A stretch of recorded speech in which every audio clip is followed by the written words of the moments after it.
Assalamualaikum semuanya. Masih di channel kami, Dongeng Sufi Official. Semoga kalian semua senantiasa sehat dan diberi rizki yang barokah. Amin ya robbal alamin. Abu Nawas dikenal memiliki pemikiran yang unik, cerdas, dan bisa dipastikan dirinya memiliki jalan solusi atas sebuah masalah yang sedang dihadapi. Selain itu juga, Abu Nawas dikenal sebagai saudagar Arab yang lumayan kaya, yang memiliki beberapa investasi, seperti di bidang pertanian. Contohnya, buah-buahan yang dipanen dari kebun miliknya sendiri yang lumayan luas. Bahkan, saking luasnya, ibarat sejauh mata memandang, yang terlihat hanyalah bak permadani hijau yang tumbuh subur. Di suatu hari, Abu Nawas melakukan pengawasan, melihat-lihat kebunnya tersebut. Dirinya berjalan kaki sambil menyisiri kebunnya, melewati tiap batang kebun yang ditanami berbagai macam sayur dan buah-buahan yang segar.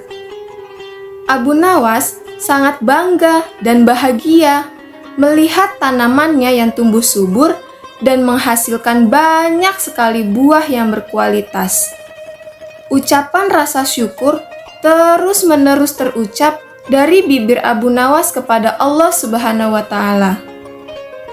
Dan pada siang hari yang cukup terik itu, perjalanan Abu Nawas yang sedang mengawasi kebun miliknya mendadak terhenti pada sebuah petak yang tumbuh subur pepohonan arbei. Abu Nawas pun memandangi dengan detail setiap bagian pohon arbei miliknya tersebut. Dirinya memperhatikan rantingnya, buahnya, bahkan daunnya, hingga semuanya nampak terlihat segar bergelantungan. Karena terik matahari yang begitu panas tepat di atas kepala, sehingga dirinya merasa sangat lelah. Abu Nawas kemudian berhenti sambil beristirahat di bawah pohon arbei yang lebat. Bekal makanan yang telah disiapkan oleh istrinya segera dibuka dan disantap. Kali ini, makanan yang dia bawa tidak terlalu pedas. Sangat enak sekali, gumamnya di dalam hati. Dengan ditemani sepoi-sepoi angin yang sejuk, Abu Nawas merasa puas menikmati makanan dari istrinya tersebut.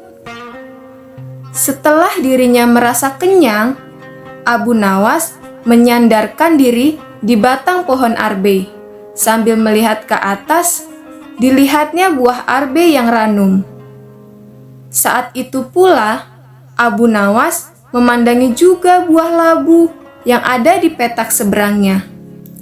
Betapa besar buahnya serta ranum terlihat. Bukan Abu Nawas kalau dirinya hanya memandangnya saja. Ya, seperti biasa, Abu Nawas pun mulai merenungi buah yang tumbuh segar dari kebun miliknya. Tiba-tiba saja terlintas di dalam benak Abu Nawas.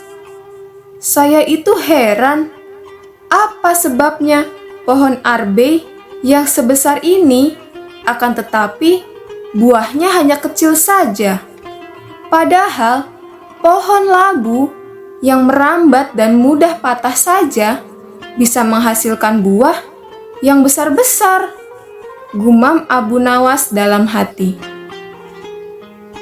Tidak lama berselang, angin kecil pun bertiup segar, menghampiri Abu Nawas yang sedang beristirahat, seakan-akan langsung menjawab pertanyaan yang ada di dalam benaknya.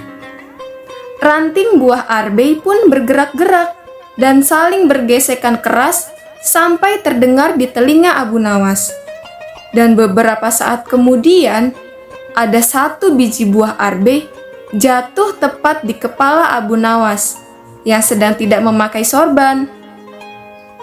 "Aha, sekarang aku tahu sebabnya," kata Abu Nawas. Beruntunglah Abu Nawas di siang itu. Hanya kejatuhan buah arbei saat sedang istirahat. Bagaimana jadinya? Andai saat itu dirinya kejatuhan buah labu. Allah Subhanahu wa Ta'ala menciptakan semua makhluknya di muka bumi ini dengan kekurangan dan kelebihannya masing-masing, yang dimana semua itu berjalan sesuai dengan fungsinya, saling keterkaitan dan saling membutuhkan. Nantikan cerita selanjutnya di Dongeng Sufi Official. Jangan lupa untuk like, share, dan subscribe. Nyalakan loncengnya juga ya. Terima kasih. Wassalamualaikum warahmatullahi wabarakatuh.